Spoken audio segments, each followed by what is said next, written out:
व्याख्यामुद्रां करसरसिजैः पुस्तकं शङ्खचक्रे बिभ्रद्भिन्नस्फटिकरुचिरे पुण्डरीके निषण्णः अम्लानश्रीरमृतविशतेरंशभिप्लावयन् मामाविर्भूयात् अनगमहिमा मानसे वागधीशः नमस्ते प्राणेश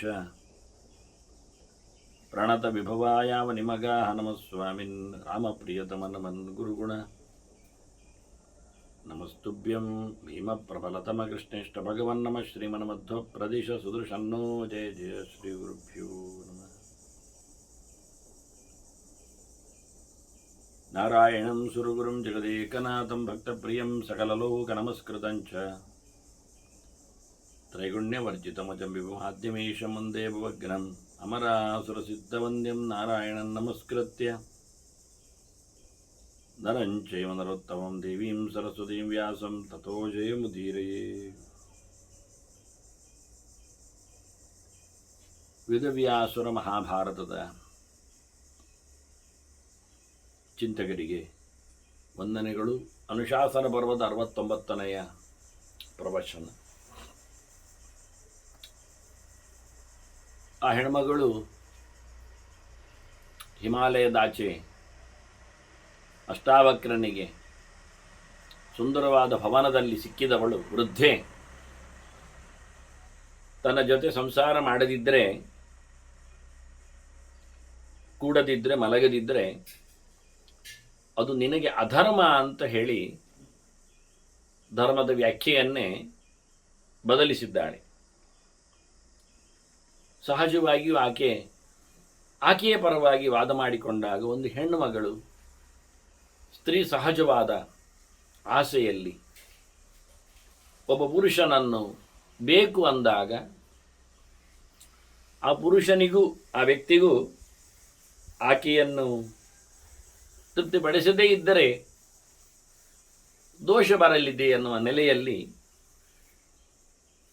ಕೇಳಿದಾಗ ಆತ ಹೇಳುತ್ತಾನೆ, ಅಷ್ಟಾವಕ್ರ ತಿಳಿಸ್ತಾನೆ, ನೋಡು, ಮನುಷ್ಯ ಬಹಳಷ್ಟು ಸೋಲ್ತಾನೆ. ಹರಂತಿ ದೋಷಜಾತಾನಿ ನರಂ ಇಂದ್ರಿಯ ಕಿಂಕರಂ. ಮನುಷ್ಯ ಮೊದಲೇ ಸೋತವನು. ಅವನು ಸರ್ವೆಂಟ್, ಸೇವಕ, ಕ್ರಮಬದ್ಧವಾಗಿ ತಲೆ ತಗ್ಗಿಸಿದವ ಪ್ರತಿಯೊಂದು ತನ್ನ ಇಂದ್ರಿಯಗಳಿಗೆ. ಇಂದ್ರಿಯಗಳ ದಾಸ ಮನುಷ್ಯ ಅಂದರೆ. ಯಾಕೆಂದರೆ ಮನುಷ್ಯ ಅವನನ್ನು ಇವಳು ಹೇಳುವಾಗ ಹೇಳ್ತಾನೆ ನರ ಅಂತ. ನರ ಅಂದರೆ ಅವನಿಗೆ ಸುಖ ಇಲ್ಲ ಅಂತ, ನರಮತೆ ಅಂತ. ಹಾಗಾಗಿ ಏನಾಯಿತು, ಸುಖವನ್ನು ಪಡೆಯಲು ಸುಖ ಇಂದ್ರಿಯಗಳಿಗೆ ತಾನು ವಶನ ಆಗ್ತಾನೆ. ಏನೋ ಕಂಡಾಗ ಖುಷಿ ಆಗ್ತದೆ, ಏನೋ ತಿಂದಾಗ ಸವಿ ಅನ್ನಿಸ್ತದೆ, ಏನೋ ಕೇಳಿದಾಗ ಇಷ್ಟ ಆಗ್ತದೆ, ಏನು ಮುಟ್ಟಿದಾಗ ಸುಖ ಎನಿಸ್ತದೆ, ಏನು ಮೂಸಿದಾಗ ಗಮತಾಗ್ತದೆ. ಹೀಗೆ ಇಂದ್ರಿಯಗಳು ತನ್ನಷ್ಟಕ್ಕೆ ಏನು ಹೇಳಿದಾಗ, ಏನು ಕೇಳಿದಾಗ, ಏನು ನಡೆಸಿದಾಗ, ಈ ಎಲ್ಲಕ್ಕೂ ಏನಲ್ಲದಿದ್ದರೂ ಒಂದು ಯೋಚನೆ ಮಾಡಿಕೊಂಡ್ರೆ, ಎಲ್ಲ ಇಂದ್ರಿಯಗಳ ಇನ್ಪುಟ್ಟುಗಳ ಬಗ್ಗೆ ನೀವು ಯೋಚನೆ ಮಾಡದಿದ್ದರೂ ಪರವಾಗಿಲ್ಲ, ಔಟ್ಪುಟ್ಟುಗಳ ಬಗ್ಗೆ ಯೋಚನೆ ಮಾಡಿದರೆ, ನಿರಾಳವಾಗಿ ಮಲ ವಿಸರ್ಜನೆ ಆದಾಗ ಏನು ಖುಷಿಯಾಗುತ್ತೆ ಅವನಿಗೆ, ಮೂತ್ರ ಹೋಗಿಬಿಟ್ಟಾಗ ಹೀಗೆ ನಿರಾಳ ಆಗುವ ಕಥೆಯಂತೆ ಆಯಾ ಇಂದ್ರಿಯಗಳಿಗೆ ಬೇಕಾಗಿರತಕ್ಕಂಥ ಭೋಗ ಸಾಮಗ್ರಿಗಳ ಏನೊಂದು ಲಾಭ ಇದೆ ಅಥವಾ ನಷ್ಟ ಇದೆ, ಅದು ಅವನಲ್ಲಿ ಬಹಳ ದೊಡ್ಡ ಮಟ್ಟಿನ ತೊಂದರೆಯನ್ನು ಗುರುತಿಸ್ತದೆ, ಹೇಳುತ್ತದೆ, ಆನಂದವನ್ನು ಗಮನಿಸ್ತದೆ, ಮೆರೆಯಿಸ್ತದೆ. ಹೀಗಾಗಿ ಅವನು ಹೇಳುತ್ತಾ ಇದ್ದಾನೆ, ಮನುಷ್ಯ ಸಹಜವಾಗಿಯೇ ದಾಸ, ಕಿಂಕರ, ಸೇವಕ, ಇಂದ್ರಿಯಗಳ ಅಡಿಯಾಳು. ಹೀಗಿರುವಾಗ ದೋಷಗಳೆಲ್ಲ ಹೆಚ್ಚು ಮಟ್ಟಿನಲ್ಲಿ ಅವನನ್ನು ಹೇಳ್ಕೊಳ್ಳುತ್ತವೆ. ಕಾಣಬೇಕು ಅಂದಾಗ ಬೇಡದಿದ್ದದ್ದನ್ನು ಕಾಣುತ್ತಾನೆ, ತಿನ್ನಬೇಕು ಅಂದಾಗ ಅಭಕ್ಷ್ಯಗಳನ್ನೇ ನುಂಗ್ತಾನೆ. ಹೀಗಾಗಿ ಬಹಳಷ್ಟು ತೊಂದರೆಗಳು ಆಗ್ತಾನೆ. ನಾನು ಹಾಗೆ ಆಗುವುದಿಲ್ಲ. ಈಗ ನಿನ್ನನ್ನು ನೋಡುತ್ತಾ ನಿನ್ನ ಮಾತು ಕೇಳತ್ತಾ, ನಿನ್ನ ಅಪ್ಪುಗೆಯಲ್ಲಿ ಬೀಳುತ್ತಾ, ಇನ್ನೇನೋ ದೈಹಿಕವಾದ ಸುಖಗಳಿಂದ ನಿರೀಕ್ಷಿತವಾದಂತಹ ಬದುಕಿಗಳಿಗಿಂತ ನಾನು ಪ್ರಭವಾಮಿ ಸದಾ ಧೃತ್ಯ, ನಾನು ಮತ್ತೆ ನನ್ನ ಮನಸ್ಸನ್ನು ಗಟ್ಟಿ ಮಾಡಿಕೊಳ್ತಾ ಇದ್ದೇನೆ. ಆಕೆ ಹೇಳಿದ್ಲು ಹಿಂದೆ, ನಿನ್ನಷ್ಟು ನಾವೆಲ್ಲ ಹೆಂಗಸರೆಲ್ಲ ಗಟ್ಟಿಗಾರಲ್ಲ, ನಿನ್ನ ಗಟ್ಟಿತನ ನಮ್ಮಲ್ಲಿ ಬರುವುದಿಲ್ಲ ಅಂತ. ಇವ ಮತ್ತೆ ಹೇಳ್ತಾನೆ, ನಾನು ನನ್ನನ್ನು ಗಟ್ಟಿ ಮಾಡಿಕೊಳ್ಳುತ್ತೇನೆ, ನಾನು ಧೃತಿಯನ್ನು, ಧೈರ್ಯವನ್ನು, ನನ್ನನ್ನು ನಾನು ಸಹಜವಾಗಿ ಬಂಧನದಲ್ಲಿಟ್ಟುಕೊಳ್ತಾ ಇದ್ದೇನೆ, ನಾನು ಮತ್ತಷ್ಟು ಸಹಜವಾಗಿ ನಾನು ಚುರುಕಾಗ್ತೇನೆ. ಭದ್ರೇ ಸ್ವಶಯನಂ ರಶ, ನಿನ್ನ ಹಾಸಿಗೆಗೆ ಹೋಗು, ಅಲ್ಲಿ ಮಲಗಿಬಿಡು, ಇಲ್ಲಿ ಬರಬೇಡ, ಒಳ್ಳೆದಾಗಿ. ಯಾವುದೇ ಪ್ರಕಾರದಲ್ಲಿ ಕರಿವಾಗನವನು ಒಳ್ಳೆ ಕರಿತಾನೆ, ಒಳ್ಳೆದಾಗಲಿ ಅಂತಾನೆ, ಭದ್ರಂತೆ ಅಂತಾನೆ. ಹಿಂದೊಮ್ಮೆ ಏನು ಮುನಿಸಿಕೊಳ್ಳದೆ ಸಹಜವಾದ ಒಂದು ಆಲಾಪ, ಒಂದು ಮಾತುಕತೆ. ಆಕೆ ಮತ್ತೆ ಕೈ ಮುಗಿತಾಳೆ, ಕಾಲಿಡಿತಾಳೆ, ಬೇಡಿಕೊಳ್ತಾಳೆ, ಕೇಳಿಕೊಳ್ತಾಳೆ, ಗೋಗರಿತಾಳೆ, ಹೇಳಿಕೊಳ್ತಾಳೆ. ಭೂಮೋ ನಿಪತಮಾನಾಯ ಶರಣಂ ಭವಮೇ ಅನಘ, ನಿನ್ನದೇನು ತಪ್ಪಿಲ್ಲ, ನೀನೇನು ತಪ್ಪುಗಾರಲ್ಲ, ನಿನಗೆ ಪಾಪವೂ ಇಲ್ಲ, ನಿನಗೆ ತೊಂದರೆಯಾಗುವುದಿಲ್ಲ, ನಾನು ನಿನಗೆ ಶರಣಾಗಿದ್ದೇನೆ, ನಾನು ನಿನಗೆ ನನ್ನನ್ನು ಸಮರ್ಪಿಸಿಕೊಂಡಿದ್ದೇನೆ, ನಾನು ನಿನ್ನ ಕಾಲಡಿಗೆ ಬಿದ್ದಿದ್ದೇನೆ, ನಾನು ನೆಲ ಹಿಡಿದಿದ್ದೇನೆ, ನಮಿಸಿಕೊಂಡಿದ್ದೇನೆ. ಅಯ್ಯ, ಹೇಗೆ ತಾನೇ ಇದು ಸಾಧ್ಯ ಆಗ್ತದೆ? ಶರಣಾಗತಳನ್ನು ಕೈ ಬಿಡುವುದು, ಕೇಳಿ ಬಂದವಳನ್ನು, ಬಯಸ್ಕೆ ಹೊತ್ತವಳನ್ನು ಏನು ಕೊಡದೆ ಸತಾಯಿಸುವುದು, ಇದು ಸಮಾಗುವುದಿಲ್ಲ. ನಿನ್ನ ಮೇಲೆ ನನಗೆ ಮನಸ್ಸಾಗಿದೆ. ತ್ವಯ್ಯ ಆವೇಶ ಚಿತ್ತಾಶ, ಮನಸ್ಸಾದ ತಕ್ಷಣ ಕೆಲಸ ಆಗಬೇಕಾ? ನೀನೇ ಹೇಳಿಕೊಂಡೆ ಅಲ್ಲ, ಹೆಂಗಸರಿಗೆ ಬೇಕಾದಷ್ಟು ಕಡೆಗೆ ಮನಸ್ಸಾಗತ್ತೆ ಅಂತ. ಅಂದ ತಕ್ಷಣ ಪರಿಪೂರ್ಣವಾದ ಮನಸ್ಸು ಸಮರ್ಪಿತಗೊಂಡಿದ್ದೆ ಅಂತ ಹೇಳಿದರೆ, ಮನಸ್ಸಿಗೆ ಬಂದಿದೆ ಅಂದ ತಕ್ಷಣ ಮಾತಲ್ಲಿ ಹೇಳಬೇಕೇನು? ಅವಳು ಹೇಳ್ತಾಳೆ, ನಾನು ಸ್ವತಂತ್ರ ಅಸ್ಮಿ, ನೀನೇನು ಪರದಾರ ಪರದಾರ ಪರದಾರ ಅಂದರೆ ನಾನು ಪರದಾರೆ ಅಲ್ಲ, ನಾನು ಯಾರ ಹೆಂಗಸೂ ಅಲ್ಲ, ನಾನು ಯಾರಿಗೂ ನನ್ನನ್ನು ಸಮರ್ಪಿಸಿಕೊಂಡವಳಲ್ಲ. ಹಾಗಾಗಿ ನಿನಗೆ ಆ ಪ್ರಕಾರವಾದಂಥ ಅಧರ್ಮದ ಯೋಚನೆಗಳು ಬೇಡ. ನಾನು ನನ್ನ ಪಾಡಿಗೆ ಇದ್ದೇನೆ, ನಾನು ನಾನಾಗಿಯೇ ಇದ್ದೇನೆ, ನಾನು ನನ್ನನ್ನು ಕೊಟ್ಟುಕೊಳ್ಳಿಕ್ಕೆ ಸಮರ್ಥೋಳೆ ಇದ್ದೇನೆ, ನಾನು ಹೇಳುತ್ತೇನಲ್ಲ ನಾನಿದ್ದೇನೆ ಅಂತ. ಹಾಗಾಗಿ ಭಜಸ್ಸು ಮಾಂ, ನನ್ನನ್ನು ಪ್ರೀತಿಸು, ನನ್ನನ್ನು ಸೇವಿಸು, ನನ್ನನ್ನು ಉಪಭೋಗಿಸು ಅಂತ ಕೇಳಿಕೊಳ್ತಾಳೆ. ಕೈ ಹಿಡಿ ಪಾಣಿ ಗಣೇಶು, ಮದುವೆ ಆಗು. ಆಗ ಅಷ್ಟಾವಕ್ರ ಹೇಳ್ತಾರೆ, ಮತ್ತೆ ಪುನಃ ನೀನು ಸ್ವತಂತ್ರಳು ಹೇಳ್ತೀಯಲ್ಲ, ಅದು ಹೇಗೆ ಸ್ವತಂತ್ರಳು, ಎಲ್ಲಿ ಆಗತ್ತೆ? ಮತ್ತೆ ಅದೇ ಮಾತು ಹೇಳ್ತಾನೆ. ಅಂದರೆ ಅದೇ ಮಾತು ಅಂದರೆ ಭಾರತದಲ್ಲಿ ಬಂದ ಮಾತುಗಳೇ ಅನೇಕ ಮಾತುಗಳು. ಹಿಂದೆ ಹೇಳಿದ್ದವನು ಬ್ರಹ್ಮನ ಮತ ಅಲ್ಲ ಅದು ಅಂದ. ಈಗ ಮತ್ತೆ ಹೇಳ್ತಾನೆ, ಪಿತಾ ರಕ್ಷತಿ ಗೋಮಾರೆ, ಈ ಪ್ರಸಿದ್ಧವಾದ ಮಾತನ್ನು ಇಲ್ಲಿ ಹೇಳ್ತಾನೆ, ಅಷ್ಟಾವಕ್ರ ಹೇಳ್ತಾನೆ. ಭರ್ತಾ ರಕ್ಷತಿಯವನೇ, ಇದನ್ನು ಶಕುಂತಲಿ ಹಿಂದೆ ಹೇಳಿದ್ಲು, ಮೊದಲಿಗೂ ಭಾರತ ಅದು ಹೇಳಿಬಿಟ್ಟಿದೆ. ಈಗಲೂ ಅಷ್ಟಾವಕ್ರನ ಮಾತಿನಲ್ಲಿ ಕಡೆಗೊಮ್ಮೆ ಬಂದಿದೆ. ಈ ಪ್ರಕಾರದಲ್ಲಿ ಅರ್ಥದಲ್ಲಿ ಬೇಕಾದಷ್ಟು ಗೆರೆಗಳು ಬೇರೆ ಇವೆ. ಆಗಲಿ ರಕ್ಷಂತಿಸ್ತವಿರೇ ಪುತ್ರ, ಇಲ್ಲಿ ಬಹುವಚನ ಹಾಕಿಲ್ಲ, ಏಕವಚನ ಹಾಕಿದ್ದಾನಿವ. ಮಗ ನೋಡಿಕೊಳ್ಳುತ್ತಾನೆ ಮುಪ್ಪಿನಲ್ಲಿ ಅಂತ ಹೇಳ್ತಾನೆ. ನ ಸ್ತ್ರೀ ಸ್ವಾತಂತ್ರ್ಯ ಮರತೆ, ಅದೇ ಗೆರೆ, ಉತ್ತರಾರ್ಧ ಕೊನೆಯ ಪಾದ ಸೇಮ್. ಹೆಣ್ಣಿಗೆ ಸ್ವಾತಂತ್ರ್ಯ ಇಲ್ಲ ಅಂದರೆ ಏನರ್ಥ? ಇಲ್ಲಿ ಹೇಳಿಕೊಂಡ ಪ್ರಕಾರ ಏನಿದೆ, ಅನುವಾದ ಏನು ಕೇಳಲಿಕ್ಕೆ ಸುಲಭ ಆಗ್ತದೆ, ಅದರ ತಾತ್ಪರ್ಯ ಗೊತ್ತಾಗಬೇಕಲ್ಲ, ಬಹಳ ಕಷ್ಟ. ಶಬ್ದಾರ್ಥ ಬೇರೆ, ತಾತ್ಪರ್ಯ ಬೇರೆ, ಪ್ರಕರಣಾರ್ಥ ಬೇರೆ, ಪ್ರಸಂಗಾರ್ಥ. ಹಾಗಾಗಿ ಉದ್ದೇಶ ಬೇರೆ ಇರ್ತದೆ ಹೇಳಿಕೆಯಲ್ಲಿ, ಅರ್ಥಾಂತರನ್ಯಾಸದಂತೆ ಎಲ್ಲ. ಅವ ಹೇಳುವುದೇನು? ನೀನು ಹೇಳಿದ್ದೇನು? ನಾನು ಸ್ವತಂತ್ರಳು ಅಂತ, ನಾನು ಯಾರ ಹೊಸತ್ತು ಅಲ್ಲ. ಹಾಗಾಗಿ ನಿನ್ನೆ ಯಾರ ಮೇಲೆಯೂ ಸಹ ನೀನು ದಬ್ಬಾಳಿಕೆ ಮಾಡಿದಂತೆ ಆಗಲಿಲ್ಲ. ಪರರ ಸೊತ್ತನ್ನು ಕದ್ದಂತೆ ಪರದಾರಾಭಿಗಮನವೆನ್ನುವುದು ದೋಷ, ಬಹಳ ದೊಡ್ಡ ಮಟ್ಟಿನ ಪ್ರಾಯಶ್ಚಿತ್ತಕ್ಕೆ ಯೋಗ್ಯವಾದದ್ದು. ಹಾಗಲ್ಲಲ್ಲ, ನಾನು ಹೇಳಿಕೊಂಡೆ ಅಲ್ಲ, ನೀನು ನಿನ್ನ ಪಾಡಿಗೆ ನೀನಿದ್ದಿ, ನೀನು ನಿನ್ನನ್ನು ದಾನ ಮಾಡಿಕೊಳ್ಳಲು ಸಮರ್ಥಳಿದ್ದಿ, ನೀನು ನಿನ್ನನ್ನು ಕೊಡ್ತಾ ಇದ್ದುಕೊಂಡಿದ್ದಿ ಅಂತ. ಅದು ಹೇಗೆ ಆಗ್ತದೆ ಹೇಳು? ನೀನು ಹುಟ್ಟಿ ಬಂದದ್ದೆಲ್ಲಿ? ನೀನಾಗಿ ಬಂದದ್ದ? ಇಲ್ಲ. ಹಾಗಾಗಿ ನೀನು ನೀನಾಗಿಯೇ ಬರಲಿಲ್ಲ. ಆದ್ರಿಂದ ನೀನು ಯಾರಿಂದ ಬಂದಿದೆಯೋ ಅವರು ಕೊಡಲು ಸಮರ್ಥರಲ್ವಾ? ಹಾಗಾಗಿ ಎಳವೆಯಲ್ಲಿ ನೋಡಿಕೊಳ್ಳಬೇಕಾದವನು ಹೆಣ್ಣನ್ನು ಬೀದಿಗೆ ಬೀಳದಂತೆ, ಹಾಳಾಗದಂತೆ ಕಾಪಾಡಿಕೊಳ್ಳಬೇಕಾದವನು ಎಳವೆಯಲ್ಲಿ ಪಿತಾ ರಕ್ಷತಿ ಕೌಮಾರಿ. ಇನ್ನು ಅವಳು ಕುಮಾರಿ ಅಂತಾದಾಗ ಕುತ್ಸಿತವಾದ ಮಾರ ಅಂದರೆ ಮನ್ಮಥ, ಕಾಮ. ಇನ್ನೂ ಅವಳಲ್ಲಿ ಕಾಮನ, ಮನ್ಮಥನ ಬಯಕೆಯ ಇನ್ನು ಪೀಡೆ ಇಲ್ಲದೇ ಇದ್ದಾಗ, ಆ ಸ್ಟೇಜುಗಳಲ್ಲಿ ಅವಳು ಇನ್ನೂ ದೈಹಿಕವಾಗಿ ಬೆಳೆಯದೇ ಇದ್ದಾಗ, ಮಾನಸಿಕವಾಗಿ ಅವಳು ಬಯಕೆ ಹೊತ್ತದೇ ಇದ್ದಾಗ, ಅಂಥ ಹತ್ತಿರದಲ್ಲಿ ಅಂಥ ವ್ಯವಸ್ಥೆಯಲ್ಲಿ ತಂದೆಯಾದವನು ನೋಡಿಕೊಳ್ಳುತ್ತಾನೆ. ಹಾಗೆ ಈ ತಂದೆಯಲ್ಲಿ ಕೊಡುವವನು ಕೇಳುವವನು, ಹೆಣ್ಣು ಅಲ್ಲಿ ಸ್ವತಂತ್ರ ಅಲ್ಲ. ಆ ಬಳಿಕ ಆಕೆಗೆ ತಂದೆ ಅಲ್ಲ ಗಂಡ, ಭರ್ತ ರಕ್ಷತಿ ಯೌವನ. ಮದುವೆ ಆಗಿರ್ತದೆ, ಗಂಡ ನೋಡಿಕೊಳ್ಳುತ್ತಾನೆ. ಮದುವೆ ಆಗದಿದ್ದರೆ ಇನ್ನು ತಂದೆ ಇದ್ದೇ ಸುಪರ್ದಿಯಲ್ಲಿದ್ದಾಳೆ ಅಂತ ಅರ್ಥ. ಅವಳು ಅಷ್ಟೇ ಮುಂದುವರೆದಿದೆ ಬರುವವರೆಗೆ, ಗಂಡ ಬರುವವರೆಗೆ ತನ್ನ ಸುಪರ್ದಿಯನ್ನು ಆತ ವ್ಯಾಪ್ತಿಯಲ್ಲಿ ಇರ್ತಾನೆ. ಗಂಡ ಬಂದ ಬಳಿಕ ಅದನ್ನು ಬಿಟ್ಟುಕೊಡ್ತಾನೆ. ದಾನ ಕೊಟ್ಟಾಯ್ತಲ್ಲ, ಇನ್ನು ನನ್ನದಲ್ಲ, ನೋಡಿಕೊಳ್ಳಿಕ್ಕೆ ಅವನಿದ್ದಾನಲ್ಲ ಅಂತ ಅವನ ಜವಾಬ್ದಾರಿ ಅಂತ ಹೇಳಿಕೊಂಡು ಮತ್ತೆ ತಂದೆ ರಕ್ಷಕನಾಗಿ ಬರುವುದಿಲ್ಲ. ತಂದೆ ಪಾತ್ರದಲ್ಲಿ ಇರ್ತಾನಷ್ಟೇ ಹೊರತು ಅವನು ಹೆಣ್ಣಿನ ಮೇಲಿನ ರಕ್ಷಣೆಯಲ್ಲಿ, ನೋಡುವಿಕೆಯಲ್ಲಿ ಇಲ್ಲ. ಮುಂದಕ್ಕೆ ಮಾತ್ರ ಬಹಳ ದೊಡ್ಡದಾದ ಒಂದು ಗೆರೆ. ಕೊನೆಗೇನಾಗಬಹುದು ಗೊತ್ತಿಲ್ಲ.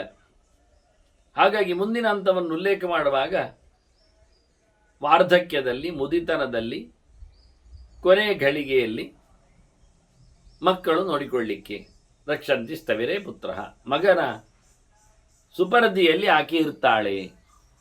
ಈಗ ಗಂಡ ಏನು ಮಾಡಿರ್ತಾನೆ? ಗಂಡ ಹೋಗಿರಬಹುದು ಅಂತ ಇಟ್ಟುಕೊಳ್ಳುವ, ಹೋಗಲೇಬೇಕು ಅಂತ ನಿರ್ಬಂಧ ಏನಿಲ್ಲ. ಹಾಗಾಗಿ ಮಗನ ರಕ್ಷೆ ಅಂತ ಅಲ್ಲ, ಮಗನ ರಕ್ಷೆ ಗಂಡ ಇಲ್ಲದೆಯೂ ಆಗಬೇಕು ಅಂತ ಏನಿಲ್ಲ, ಗಂಡ ಇದ್ದಾಗಲೂ ಆಗ್ತದೆ. ತಂದೆ ತಾಯಿಗಳು ಮುದುಕರಾದಾಗ, ಇಲ್ಲಿ ಹೇಳಲಿಕ್ಕೆ ಹೊರಟದ್ದು ತಾಯಿಯ ವಿಷಯ ಆದ್ದರಿಂದ, ಹೆಣ್ಣಿನ ವಿಷಯ ಆದ್ದರಿಂದ ಹೆಣ್ಣು ಎಲ್ಲಿದ್ದಾಳೆ ಅಂತ ಹೇಳ್ತಾ ಬಂದ್ರಷ್ಟೇ. ಹೆಣ್ಣು ಮಗಳಾಗಿದ್ದಾಳೆ, ಹೆಣ್ಣು ಹೆಂಡತಿಯಾಗಿದ್ದಾಳೆ, ಹೆಣ್ಣು ತಾಯಿಯಾಗಿದ್ದಾಳೆ. ಇದು 3 ಸ್ಟೇಜ್ ಅವಳದ್ದು.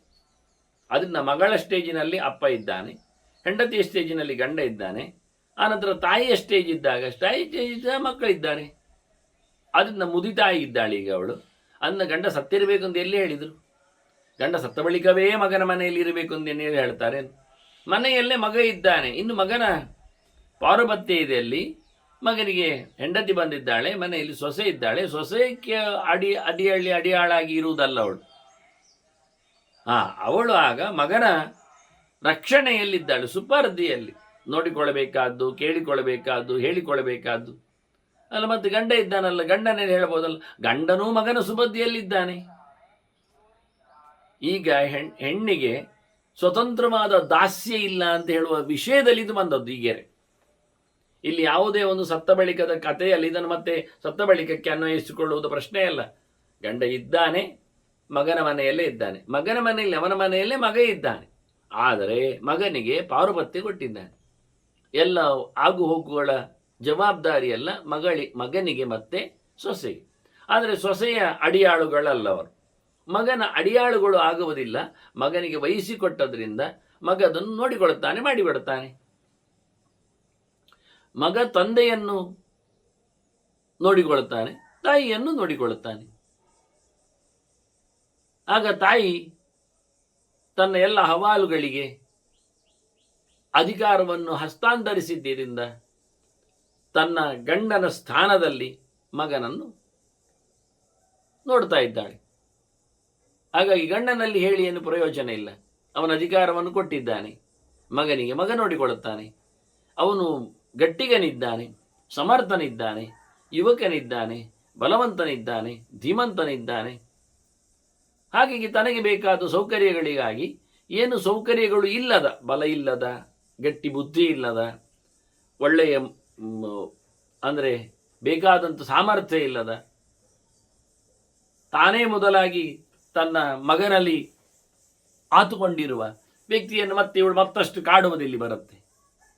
ಹಾಗಾಗಿ ಈ ಒಂದು ಗೆರೆಯನ್ನು ಬಹಳಷ್ಟು ಸುಲಭವಾಗಿ, ಬಹಳ ಚಿಕ್ಕದಾಗಿ ಚಂದವಾಗಿ ಮುದಿತನದಲ್ಲಿ ತಾಯಿ ಮಗನ ಸುಪರ್ದಿಯಲ್ಲಿ ಇರ್ತಾಳೆ ಅಂತ ಬಹಳ ದೊಡ್ಡದಾದಂತಹ ಒಂದು, ಅಂದರೆ ಮಗನ ಜವಾಬ್ದಾರಿಯನ್ನು ಹೇಳಿಕೊಂಡಾಗತ್ತೆ, ಇಲ್ಲಿ ಹೇಗಿರಬೇಕು ಅವನ ಕರ್ತವ್ಯ ಎನ್ನುವುದನ್ನು ತಿಳಿಸಿಕೊಟ್ಟಾಗತ್ತೆ, ಇವಳು ಯಾವ ಪ್ರಕಾರದಲ್ಲಿ ಬದುಕಬೇಕು ಬೆಳೆಯಬಹುದು ಎನ್ನುವುದನ್ನು ಹೇಳಿಕೊಡ್ಲಿಕ್ಕಾಗತ್ತೆ. ಇನ್ನೂ ಒಂದು ಸಾಧ್ಯತೆಗಳು, ಮುಖ್ಯವಾದ ಸಾಧ್ಯತೆಗಳು, ಪ್ರತಿಯೊಬ್ಬನಿಗಿರಬೇಕಾದ ಸಾಧ್ಯತೆಗಳಲ್ಲಿ ಅದೊಂದು ಮುಖ. ಅವನು ಹೊರಟೋಗಿರಬಹುದು, ಅವನ ಕರ್ತವ್ಯ ದೃಷ್ಟಿಯಲ್ಲಿ ಮಗನನ್ನು ಪಡೆಯುವುದು, ತನ್ನತನವನ್ನು ಉಳಿಸಿಕೊಳ್ಳುವುದು, ಮಗನಿಗೆ ಮದುವೆಯನ್ನು ನಡೆಸಿಕೊಡುವುದು, ತನ್ನ ಮುಂದುವರಿಕೆಯನ್ನು ಮುಂದುವರಿಸುವುದು, ಅವನಿಗೆ ಸಂತಾನವನ್ನು ಆಗುವಂತೆ ನೋಡಿಕೊಳ್ಳುವುದು, ಆದ ಬಳಿಕ ಅದರ ಪಾಡಿಗೆ ತಾನಲ್ಲಿಂದ ಕದಲುವುದು. ಗೃಹಾದ್ವಾ ಅಂದಿಲ್ಲವಿಲ್ವೇನು, ಬಾಲ್ಯಾದೇವ ತಿಷ್ಟಾಸೆ ಅಂತ ಹೇಳ್ತಾ ಗೃಹಾದ್ವಾ ವನಾದ್ವಾ ಯದಹರೇವ ವಿರಜೇತ್ ತದಹರೇವ ಪ್ರವ್ರಜೇತ್. ಯಾವತ್ತು ಬೇಕಾದರೂ ಹೊರಟೋಗ್ಬೋದು ಅಂತ ಹೇಳಿದ್ರಿಂದ ಅವನು ಹೊರಟೋಗ್ಬೋದು, ಅವನಿರಲೇಬೇಕು ಅನ್ನೋ ನಿರ್ಬಂಧ ಇಲ್ಲ. ಆಗ ತಾಯಿ ಅವಳು ಹೊರಟೋಗ್ಬೋದು, ಹೊರಡಲೇಬಾರದೇನು ಅಂತಿಲ್ಲ. ಧೃತರಾಷ್ಟ್ರ ಹೊರಟಾಗ ಗಾಂಧಾರಿ ಬರಲಿಲ್ಲೇನು, ಬಂದಿದ್ದಾಳೆ. ಹಾಗಾಗಿ ಬರಲಿ, ಅದು ಧೃತರಾಷ್ಟ್ರನಿಗೆ ಕಣ್ಣಿಲ್ಲ ಅಂತ ಬಂದದ್ದು ಹಾಗೇನಲ್ಲ, ಇದ್ದವರಲ್ಲಿಯೂ ಬಂದವರಿದ್ದಾರೆ. ಅದನ್ನ ಬರಲೇಬಾರದು ಬರಲೇಬೇಕು ಎನ್ನುವ ಯಾವುದೇ ನಿರ್ಬಂಧಗಳಿಲ್ಲ. ವೈರಾಗ್ಯ ಅದು ಮಾತ್ರೆಯಲ್ಲಿ ಬರುವುದಿಲ್ಲ. ಅಂದರೆ 4 ಮಾತ್ರೆ ತಗೊಂಡ್ರೆ ಬರ್ತದೆ, 1 ವಾರ ತಗೊಂಡ್ರೆ ಬರ್ತದೆ, ಇಂಥ ವೈದ್ಯರಿಂದ ತಗೊಂಡ್ರೆ ಬರ್ತದೆ ಅಂಥದ್ದೆಲ್ಲ ಇಲ್ಲವೇ ಇಲ್ಲ. ಅದರ ಕಥೆಯೇ ಬೇರೆ, ಅದರ ವ್ಯವಸ್ಥೆಯೇ ಬೇರೆ. ಹಾಗಾಗಿ ಅವನ ಬೆನ್ನ ಹಿಂದೆ ಬರದ ಬದಲಿಗೆ ನೋಡಿ ಕುಂತಿಯನ್ನು ಕುಳ್ಳಿರಿಸಿದ. ಯಾಕೆ ಕುಳ್ಳಿರಿಸಿದ ಅಂದರೆ ಅದು ಮಕ್ಕಳನ್ನು ಕಾಯಲಿಕ್ಕುಂಟು, ನೋಡಿಕೊಳ್ಳಿಕ್ಕುಂಟು. ಹಾಗಾಗಿ ಸಹಜವಾಗಿ ಇವತ್ತು ನೋಡಿ ಬಹಳ ಚಂದವಾಗಿ ಭಾರತದ ತಂದೆ ತಾಯಿಗಳನ್ನು ಮಕ್ಕಳು ಇಷ್ಟಪಡ್ತಾ ಇದ್ದಾರೆ ಭಾರತದಲ್ಲಿ. ಯಾಕೆ ಕೇಳಿದರೆ ಅವರು ವಿದೇಶದಲ್ಲಿದ್ದಾರೆ. ಹಾಗಾಗಿ ವಿದೇಶದಲ್ಲಿ ಅಂದರೆ ಮಕ್ಕಳು ಅವರ ಒಳ್ಳೆಯ ಕೆಲಸದಲ್ಲಿದ್ದಾರೆ. ಹಾಗೆ ಅವರ ಮಕ್ಕಳನ್ನು ನೋಡಿಕೊಳ್ಳಿಕ್ಕೆ ಯಾರು ಬೇಕು? ಮತ್ತು ಅವರದ್ದೇ ತಂದೆ ತಾಯಿಗಳು ಬೇಕು. ತಮ್ಮ ಮಕ್ಕಳನ್ನು ನೋಡಿಕೊಳ್ಳಿಕ್ಕೆ ಅವರು ತಮ್ಮ ತಂದೆ ತಾಯಿಯರನ್ನು ವಿದೇಶದಕ್ಕೆ ಕರೆಸ್ತಾರೆ, ಬರಲಿಕ್ಕೆ ಹೇಳ್ತಾರೆ. ಒಂದು 5-6 ತಿಂಗಳಿಗೆ ಬಂದು ಹೋಗುವಾಗೆ ಮಾಡ್ತಾರೆ. ಯಾಕೆ? ಅವರ ಮಕ್ಕಳನ್ನು ನೋಡಿಕೊಳ್ಳಿಕ್ಕೆ ಬೇಕಲ್ಲ, ಅದಕ್ಕೆ. ಭಾಳ ಚಂದವಾಗಿದೆ ಇದು. ಹಾಗಾಗಿ ಏನಾಯಿತು, ಅದರಲ್ಲಿ ತಂದೆಯಂದಿರು ಬರುವುದಿಲ್ಲ, ನೋಡಿಕೊಳ್ಳಿಕ್ಕೆ ಬರುವುದಿಲ್ಲ. ಅವರಿಗೆ ಆಯ್ಕೆ ಮಾಡುವಂತಹ ಕತೆ ಇರುವುದು, ತೊಟ್ಟಿಲ ಸೇವೆ ಇರುವಂಥದ್ದು ಅದು ಹೆಣ್ಣು ಮಕ್ಕಳಿಗೆ. ಆದ್ದರಿಂದ ತಾಯಿಯಂತೂ ಗಟ್ಟಿಯಾಗಿ ಕೂತು ಬಿಡ್ತಾಳೆ, ಬಂದು ಬಿಡ್ತಾಳೆ, ಇದ್ದು ಬಿಡ್ತಾಳೆ. ಅದನ್ನು ಇಲ್ಲಿ ಉಲ್ಲೇಖ ಮಾಡಿದರು. ಅಂದರೆ ಸಾಮಾಜಿಕವಾದ ಮೌಲ್ಯದ ಜೊತೆಯಲ್ಲಿ ಬದುಕುವ ಒಂದು ಬಗೆಯನ್ನು ಬಹಳ ಸುಂದರವಾಗಿ ನಿರೂಪಿಸಿದ ಕ್ರಮ. ಅದನ್ನು ಇವ ಉಲ್ಲೇಖ ಮಾಡ್ತಾನೆ. ಮತ್ತೆ ಅದನ್ನು ನೀನು ಸ್ವತಂತ್ರಳು ಹೇಳಿಕೊಂಡೆ ಅಲ್ಲ, ಎಲ್ಲಿ ಉಂಟು ಈಗ? ನೀನೆಲ್ಲಿದ್ದೀಗ? ನೀನು ಯಾಕೆ ಹಾಗೆ ಹೇಳುತ್ತಾ ಇದ್ದಿ ಅಂತ ಬಹಳ ಜೋರಾಗಿ ಕೇಳಿಕೊಂಡ. ವಾಸ್ತವವನ್ನು ಉಲ್ಲೇಖ ಮಾಡಿದ. ಮತ್ತೆ ನಿನಗೆ ಅಂದರೆ ಇಲ್ಲಿ ಒಂದು ವಿಚಿತ್ರವಾದಂತಹ ಗೆರೆಗಳಿವೆ. ನವೃದ್ಧಾಂ ಅಕ್ಷಮಾಮ್ಮನ್ನಿ ನಚೇಚ್ಛಾ ತ್ವಯಿಮೆ ಅನಗಿ. ಒಂದು ಮಾತು ಹೇಳಿಯ, ನನಗೆ ನಿನ್ನ ಮೇಲೆ ಇಷ್ಟ ಇಲ್ಲ, ಇಷ್ಟೊಂದು ವಿಷಯ. ನಚೇಚ್ಛಾ ತ್ವಯಿಮೆ ಅನಘೆ, ನೀನು ತಪ್ಪು ದಾರಿಯವಳು, ನೀನು ಕೆಟ್ಟವಳು, ನಿನಗೆ ಯೋಚನೆ ಸರಿ ಇಲ್ಲ, ಅದೆಲ್ಲ ನಾನು ಹೇಳುವುದಿಲ್ಲ. ನೀನು ಒಳ್ಳೆಯವಳೆ, ನಿನ್ನ ತಪ್ಪಲ್ಲ ಅದು. ಆದರೆ ನನಗೂ ಮನಸ್ಸು ಬೇಕಲ್ಲ. 2 ಮನಸ್ಸು ಇದ್ದಾಗ ಮಾತ್ರ ಅಲ್ಲ ಈ ಕ್ರಿಯೆ ಆಗುವಂಥದ್ದು. ಹಾಗಾಗಿ ನನಗಿಷ್ಟ ಇಲ್ಲ. ಇದು ಮದುವೆ ಆಗದ ಮುಂಚೆ ಹೇಳುವುದರಿಂದ ತೊಂದರೆ ಇಲ್ಲ. ಈಗ ಲೋಕದಲ್ಲೆಲ್ಲ ಮದುವೆ ಆದ ನಂತರ ಹೇಳಿಬಿಡ್ತಾರೆ. ಮದುವೆಯಾಗಿ ಎಷ್ಟೋ ವರ್ಷದ ಬಳಿಕ ಇಚ್ಛೆ ಇಲ್ಲ ಅಂತ ಆಗ್ತದೆ. ಇವ ಭಾಳ ಚಂದವಾಗಿ ಹೇಳಿಬಿಟ್ಟ. ಮತ್ತೊಂದು ಹೇಳ್ತಾನವನು, ನ ವೃದ್ಧಾಂ ಅಕ್ಷಮಾಮ್ಮನ್ಯೇ ಅಂದ. ಇಲ್ಲಿ ಅಕ್ಷಮ ಅಂತ ಶಬ್ದ ಇದೆ ಒಂದು ಪಾಠದಲ್ಲಿ, ಇನ್ನೊಂದು ಪಾಠದಲ್ಲಿ ಅಕ್ಷತಾ ಶಬ್ದ ಇದೆ. ಅಕ್ಷತಾ ಶಬ್ದಕ್ಕೆ ಮುಂದರಿಕೆ ಇದೆ ಇಲ್ಲಿ ಮಾತುಕತೆಯಲ್ಲಿ. ಅವನ ಆಕ್ಷೇಪ ಏನು ಕೇಳಿದ್ರೆ, ಈಗ ಅಕ್ಷತಾ ಶಬ್ದ ಇದ್ದರೆ ನ ವೃದ್ಧಾಂ ಅಕ್ಷತಾಂ ಮನ್ಯೆ, ನೀನು ಮುದುಕಿ, ನೀನು ನನ್ನನ್ನು ಮದುವೆ ಆಗ್ತೇನೆ ಅಂತ ಹೇಳತ್ತಿ, ನೀನು ಪರದಾರೆ ಅಲ್ಲ ಅಂತಿ, ಸ್ವತಂತ್ರಳು ಅಂತಿ. ಅಂದರೆ ನಿನಗೆ ಮದುವೆ ಆಗಲಿಲ್ಲ ಅಂತ ಆಯಿತು. ನೀನು ಇನ್ನೊಬ್ಬಳ ಸೊತ್ತು ಅಲ್ಲ ಹೇಳಿದರೆ, ಹೆಂಡತಿ ಪರದಾರ ಶಬ್ದ ಹೆಂಡತಿ ಅಂತ ಅರ್ಥ. ಸುತೆ ಅಂದರೆ ಮಗಳು ಅಂತ ಅರ್ಥ. ಇನ್ನೊಬ್ಬರ ಮಗಳು ಅಂತ ಏನು ಅರ್ಥ ಬರೋದಿಲ್ಲ, ಅದು ತಂದೆದ್ದೇ ಮಗಳು, ಇನ್ನೊಬ್ಬರ ಮಗಳು ಆಗುವುದಿಲ್ಲ. ಹೆಂಡತಿ ಮಾತ್ರ ಇನ್ನೊಬ್ಬರದ್ದಾಗುವುದು. ಅದನ್ನು ಇವಳು ಸ್ವತಂತ್ರ ಹೇಳಿಕೊಂಡದ್ರಿಂದ ತಂದೆ ಈಗ ಇಲ್ಲ ಎನ್ನುವುದು ಅರ್ಥ ಆಗ್ತದೆ. ಮುದುಕಳಾದ್ರಿಂದ, ಇವಳು ಮುದುಕಿಯಾದ್ರಿಂದ ಎಲ್ಲಿ ತಂದೆ ಇರ್ತಾನೆ. ಮತ್ತೆ ಇಲ್ಲಿ ಮಕ್ಕಳು ಕಾಣುತ್ತಾ ಇಲ್ಲ, ಸ್ವತಂತ್ರ ಹೇಳ್ತಾ ಇದ್ದಾರೆ. ಅವಳೇನು ಪರಮಾಂತಿ ಅಲ್ಲ, ಅವಳು ಪರವತಿ ಅಲ್ಲ, ಇನ್ನೊಬ್ಬರು ಇರುವವಳಲ್ಲ ಅವಳು. ಇನ್ನು ಮದುವೆ ಆಗಲಿಲ್ಲ ಅಂತಲೇ ಅರ್ಥ ಆಗುತ್ತೆ ಆ ದೃಷ್ಟಿಯಿಂದ ಹೇಳಿಕೊಂಡಾಗ, ಮಾತಾಡಿಕೊಂಡಾಗ. ಅವಳದನ್ನು ಸ್ಪಷ್ಟಪಡಿಸಲಿಲ್ಲ. ನಾನು ಸ್ವತಂತ್ರಳು ಅಂದಾಗ ಪರದಾರೆ ಅಲ್ಲ ಎನ್ನುವ ಅರ್ಥವಲ್ಲೇ ಹೇಳಿದಾಗೆ ಉಂಟು. ಅದಕ್ಕೆ ಹೇಳ್ತಾನೆ, ನೀನು ಮುದುಕಿ ಆದರೆ ನೀನು ಕುಮಾರಿ ಅಂತ ನಾನು ಹೇಗೆ ಹೇಳುದು, ಅಕ್ಷತೆಯವಳು ಅಂತ ಹೇಗೆ ಹೇಳುದು ನಾನು ಅಂತ ಕೇಳುತ್ತಾನೆ. ನೀನು ಹೊಸದಾಗಿ ನನ್ನಲ್ಲಿ ಮದುವೆಯಾಗುವುದು ಅಥವಾ ಮಕ್ಕಳನ್ನು ಪಡೆಯುವುದು ಅದೆಲ್ಲ ಹೇಗೆ ಅರ್ಥ ಆಗ್ತದೆ ಅಂತಾನೆ.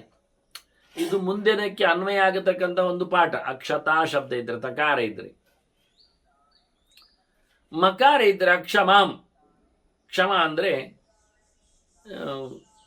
ಯೋಗ್ಯ ಅಂತ ಅರ್ಥ. ಅಕ್ಷಮ ಅಂದರೆ ಯೋಗ್ಯ ಅಲ್ಲ ಅಂತ. ವೃದ್ಧಾಂ ಅಕ್ಷಮಾಮನ್ನೇ, ನೀನು ಅಯೋಗ್ಯಳು ಅಂತ ಹೇಳುವುದಿಲ್ಲ. ನಿನಗೆ ಮದುವೆ ಆಗಬಾರ್ದು, ನೀನು ಗಂಡಿನ ಜೊತೆಯಲ್ಲಿ ಮೆರಿಬಾರದು, ನಿನಗೆ ಯಾವುದೇ ಸುಖಭೋಗಗಳು ಯೋಗ್ಯತೆಯಲ್ಲಿ ಇಲ್ಲ, ಅದು ಹೇಳುವುದಿಲ್ಲ. ನೀನು ಒಳ್ಳೆಯವಳೆ, ನೀನು ಚೆನ್ನಾಗಿ ರಮಿಸುವವಳೆ, ನಿನ್ನ ಬಗ್ಗೆ ಮುದುಕಿ ಇದ್ದೇ ಹೇಳಿಕೊಂಡು ನಿನಗೇನು ಯೋಗ್ಯತೆ ಇಲ್ಲ ಅಂತ ಹೇಳಿಕೊಂಡು ನಾನು ಅಪಲಾಪ ಮಾಡ್ತಾ ಇಲ್ಲ. ಹಾಗಾಗಿ ನಿನ್ನನ್ನು ಬಿಟ್ಟದ್ದಲ್ಲ, ನೀನು ಬೇಡ ಹೇಳುವುದಲ್ಲ. ನಾನು ನನಗೆ ಇಷ್ಟ ಇಲ್ಲ ಅಂತಲೇ ನಾನು ಬೇಡ ಹೇಳುತ್ತೇನೆ ಅಂತ ತನ್ನ ಮೇಲೆ ತನ್ನ ದೋಷವನ್ನು ಹೇಳಿಕೊಳ್ಳುತ್ತಾನೆ ಹೊರತು ಆಕೆಯನ್ನು ಅಷ್ಟೇ ಗೌರವದಲ್ಲಿ ನೋಡ್ತಾನೆ. ಇದು ಅವನ ಮಾತು. ಅದರಿಂದ ಅಕ್ಷಮಾ ಶಬ್ದ ಬಹಳಷ್ಟು ಅರ್ಥಪೂರ್ಣ ಆಗ್ತದೆ ಇಲ್ಲಿ. ಅವಳು ಉತ್ತರದಲ್ಲಿ ಅಕ್ಷತಾ ಶಬ್ದ ಇದೆ ಸರಿ, ಆದರೆ ಅದು ಎರಡು ಅರ್ಥಕ್ಕೂ ಅಕ್ಷಮಾ ಶಬ್ದಕ್ಕೂ ಆಗ್ತದೆ. ನಿನಗೆ ಬೇಕಾದಂತಹ ಸುಖ ಪಡುವ ಯೋಗ್ಯತೆ ಇಲ್ಲ ಅಂತ ನಾನು ಹೇಳುವುದಿಲ್ಲ.